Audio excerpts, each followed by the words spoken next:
Perbaikan jalan provinsi di kawasan Lembah Anai dikebut agar arus logistik dan mobilitas masyarakat bisa kembali berjalan. Ditargetkan dalam waktu 2 minggu perbaikan jalan darurat bisa selesai.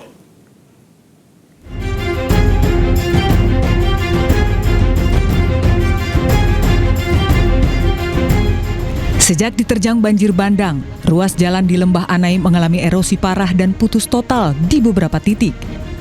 Pemerintah pusat dan balai jalan bergerak cepat, menurunkan alat berat dan tim teknis untuk membangun jalur darurat yang ditargetkan selesai dalam 2 minggu. Arus logistik dan mobilitas masyarakat bisa kembali berjalan terbatas.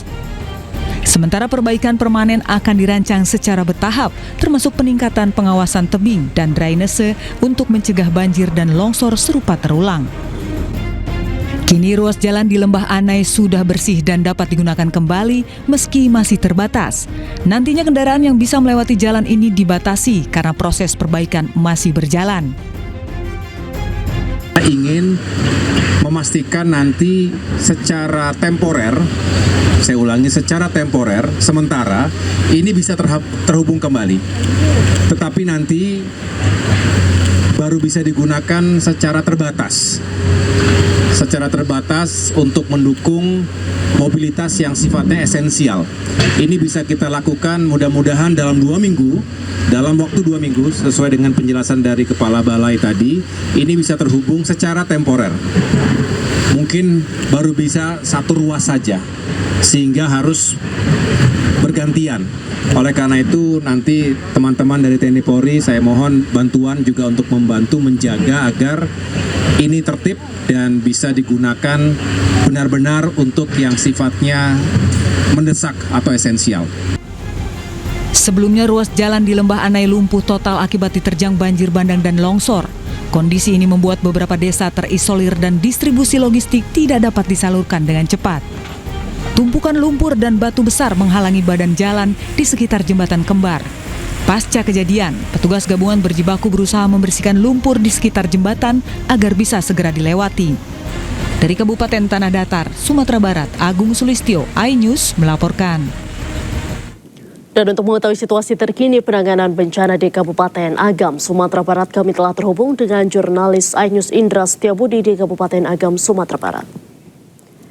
Selamat sore Indra, bagaimana sejauh ini penanganan banjir bandang di Agam, Sumatera Barat?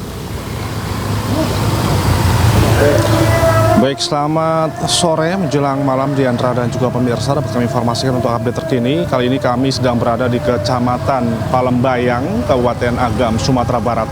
Yang mana memang untuk update terkini untuk korban jiwa pasca terjadinya banjir bandang di wilayah Sumatera Barat ini terus meningkat, Diandra. Yang mana kalau kita bahas kemarin ini mencapai 160, namun hingga update terbaru pada hari ini mencapai 196 korban jiwa meninggal dunia. Ini berhasil ditemukan oleh pihak dari para petugas BNPB, Basarnas maupun juga TNI Polri. Adapun kalau kita bahas Diandra terkait Sumatera Barat, ini tidak terlepas dari Kabupaten Agam, Sumatera Barat, yang mana Kabupaten Agam ini mengalami dampak yang paling parah dan menjadi korban terbanyak meninggal dunia akibat banjir bandang yang melanda di kawasan ini beberapa hari lalu.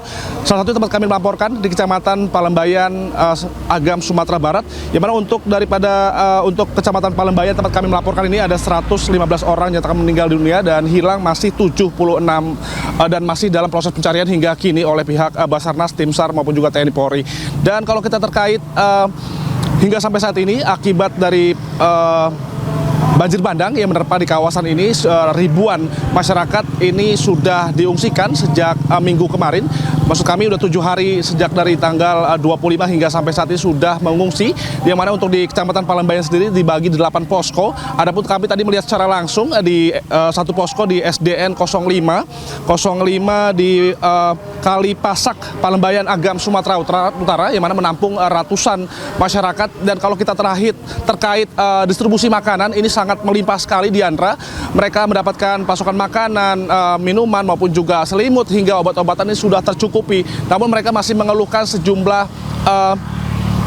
tempat buang air, maksud kami MCK begitu Diandra, yang mana memang ini sangat kurang sekali dan menghambat mereka untuk melakukan mobilitas ataupun aktivitas seperti biasanya. Dan memang mereka juga masih mengeluhkan dan mereka juga berharap bahwa pemerintah bisa membangun kembali rumahnya dan agar mereka bisa balik ke rumahnya seperti biasanya. Adapun juga tempat kami melaporkan ini Diandra, ini kurang lebih 20 sampai 50 meter ini ada dapur umum yang mana ini bisa memasok untuk ratusan, maksud kami ribuan di berbagai posko, yang mana ini satu titik untuk masak-masak begitu, dan nantinya akan memasok sejumlah ribuan masyarakat yang berada di 8 posko yang di Kecamatan Palembayan, Sumatera Barat ini.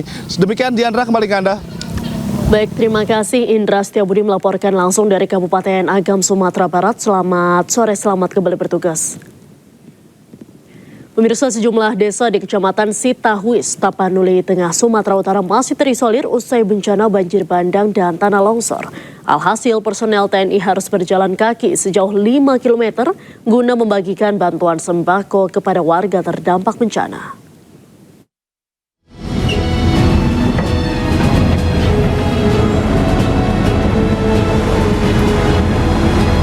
Personil TNI Angkatan Darat dari Satgas Yonif 122 Tombak Sakti harus berjalan kaki sejauh 5 km untuk menembus 3 desa terisolir akibat bencana banjir bandang dan tanah longsor di Kecamatan Sitahuis, Kabupaten Tapanuli Tengah, Sumatera Utara.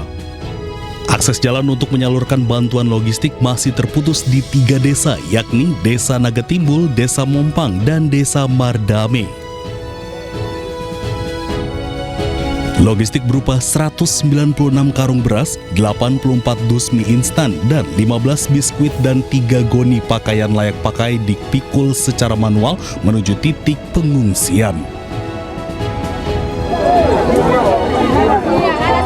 Bantuan disalurkan kepada 120 Mardame di mana seluruh warga sebelumnya belum pernah mendapatkan bantuan sejak bencana melanda.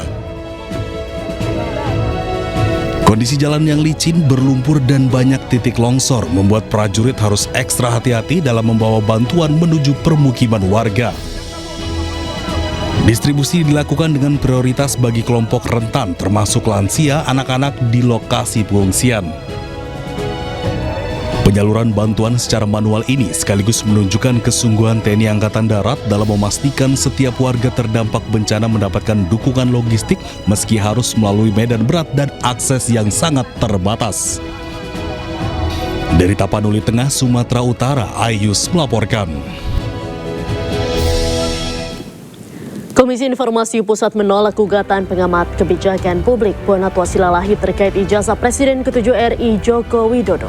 Informasi selengkapnya kami hadirkan sesaat lagi, tetaplah di Ayus Sore.